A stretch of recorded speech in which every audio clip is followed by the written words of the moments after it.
Today, we're delving into the mysterious world of the Federal Reserve, the central bank of the United States. Contrary to what many believe, the Fed is neither fully a government agency nor a purely private entity. It's a unique hybrid. The Fed operates independently but is subject to congressional oversight. Its structure is a puzzle to many. It consists of 12 regional banks across the U.S., each with its own president and board. The Board of Governors in Washington, D.C. makes key decisions. But here's where it gets interesting. The Fed's leaders are chosen by the U.S. president and approved by the Senate. However, its day-to-day operations remain mostly insulated from political interference.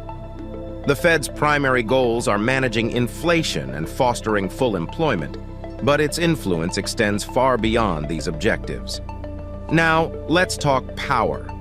The Federal Reserve's decisions ripple across the world, impacting economies and financial markets.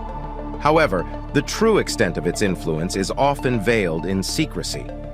Critics argue that the Fed, with its immense monetary policy tools, wields substantial, even unchecked power over the global financial system. And here's the dark side. The Fed has faced scrutiny and controversy. Some believe it caters more to the interests of banks than to the average citizen. The secrecy surrounding its decision-making processes has fueled conspiracy theories. Understanding the Federal Reserve is crucial for anyone interested in the economy. But remember, it's a complex web of policy and power, with its fair share of mysteries.